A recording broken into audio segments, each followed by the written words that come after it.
Hello children, this is Shruti, your social science teacher from Pramati Hillview Academy. Welcome back to your geography class. In our previous class, below the concept of lifelines of national economy, we have learnt about the topic transport and about roadways below the topic transport in India. Isn't it children? Now in today's class, let us continue to learn more about roadways and also let us learn about railways and about pipelines in detail below the topic transport in India. Come children, let us learn one by one in detail. Now let us learn and understand about classification of roads on the basis of capacity and about problems faced by road transportation below roadways. Let us begin with classification of roads on the basis of capacity. In India, roads are classified in 6 classes according to their capacity, as given below.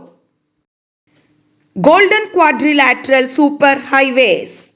This is a major road development project linking India's 4 largest metropolitan cities, that is Delhi, Kolkata, Chennai, Mumbai, by 6-lane superhighways.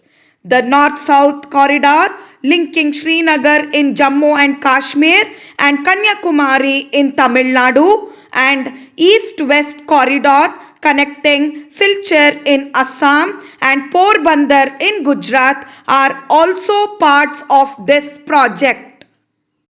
The major objective of these superhighways is to reduce the time and distance between the megacities of India. The National Highways Authority of India, that is NHAI, is the nodal agency for implementing these highway projects. National Highways. National highways link extreme parts of the country and these are the primary road systems.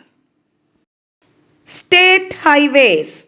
These are roads linking a state capital with its district headquarters. District roads. These roads connect the district headquarters with other places of the district. Other roads. Rural roads which link rural areas and villages with towns are classified under this category. Under the Pradhan Mantri Gram Sadak Yojana, that is PMGSY, special provisions are made to link every village in the country to a major town by an all-season motorable road. Border roads. The Border Roads Organization, that is BRO, constructs and maintains roads in the border areas of the country. It was started in 1960 for the development of roads of strategic importance in the northern and northeastern border areas of the country. Border roads have improved accessibility in areas of difficult terrain and have helped in the economic development of these areas. Now, let us study about problems faced by road transportation.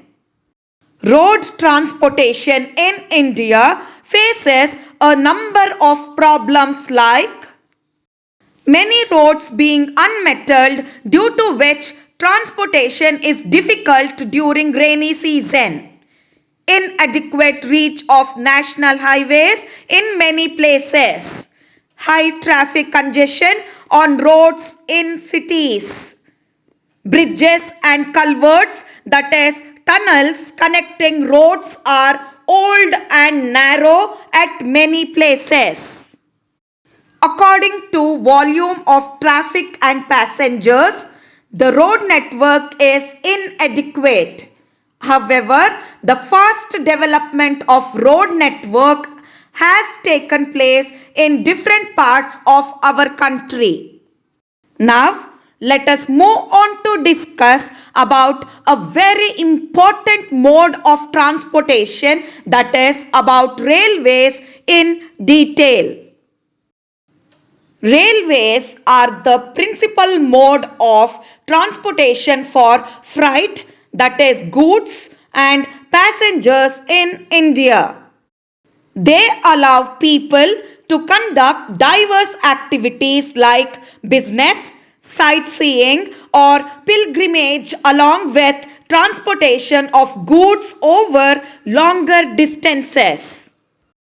Apart from an important means of transport, the Indian Railways have been a great integrating force for more than 150 years. They accelerate the development of industry and agriculture besides binding the country economically. Do you know, children? The first train steamed off from Mumbai to Thane in 1853, covering a distance of 34 kilometers. The distribution pattern of the railway network in the country has been largely influenced by physiographic, economic and administrative factors. The northern plains, with their vast level land, high population density and rich agricultural resources, provide the most favorable condition for their growth.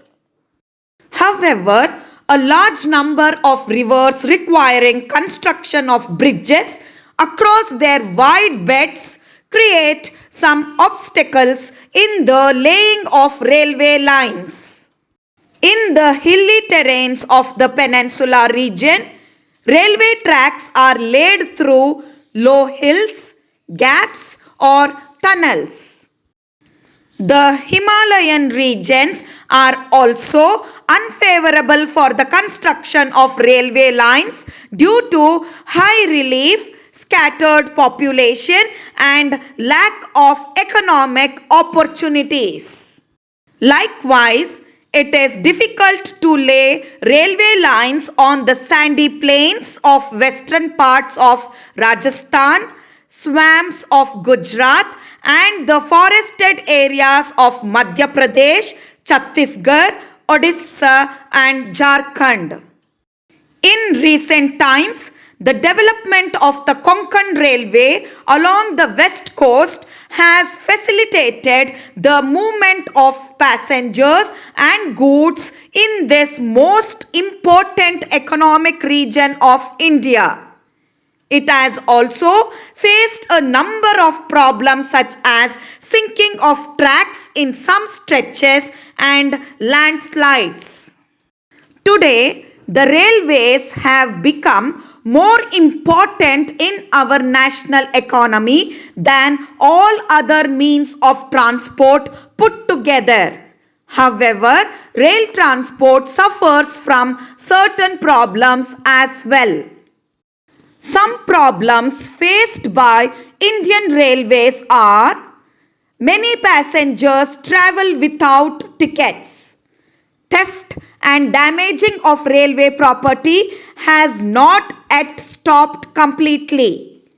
People stop train by pulling the chain unnecessarily, that causes heavy damage to the railway.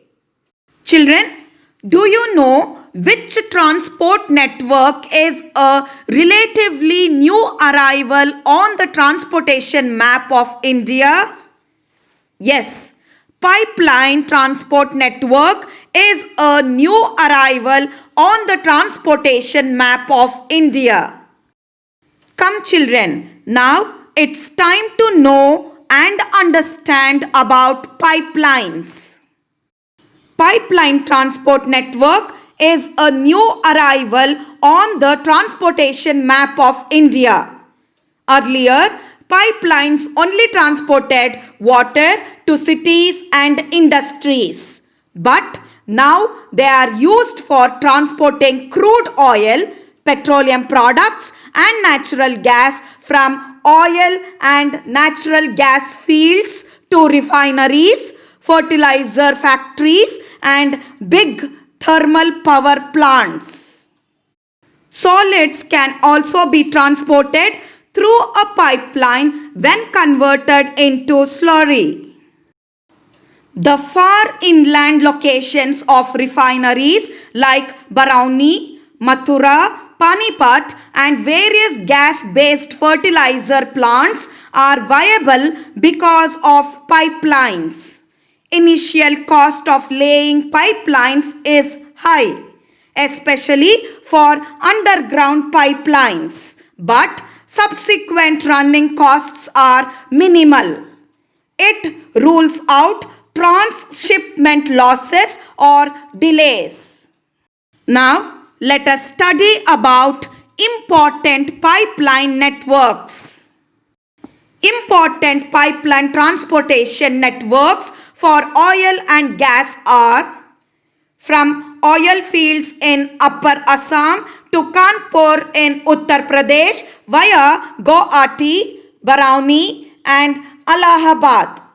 This route as petroleum product branches from Barauni to Aldia via Rajband to Maurigram and Guwahati to Siliguri. From Salaya in Gujarat to Jalandhar in Punjab via Viramgam, Mathura, Delhi and Sonipat. It has branches to connect Koili near Vadodara, Gujarat, Chakshu and other places. Gas pipeline from Azira in Gujarat connects Jagdishpur in Uttar Pradesh via Vijaypur in Madhya Pradesh. It has branches to Kota in Rajasthan, Shahjahanpur, Babrala and other places in Uttar Pradesh. So in today's session, children, we have learnt more about roadways and also we have learnt about railways and about pipelines in detail below the topic transport in India. To recapitulate, children, in India, roads are classified in 6 classes according to their capacity. According to volume of traffic and passengers, the road network is inadequate. However, the fast development of road network has taken place in different parts of our country. Railways are the principal mode of transportation for freight, that is goods and passengers in India. Do you know, children? The first train steamed off from Mumbai to Thane in 1853, covering a distance of 34 kilometers. Pipeline transport network is a new arrival on the transportation map of India. Earlier, pipelines only transported water to cities and industries. But now they are used for transporting crude oil, petroleum products and natural gas from oil and natural gas fields to refineries, fertilizer factories and big thermal power plants. In our next class, let us learn more about the topic transport in India. I hope all of you have understood the concept, children. Meet you in the next class. Take care and thank you, children.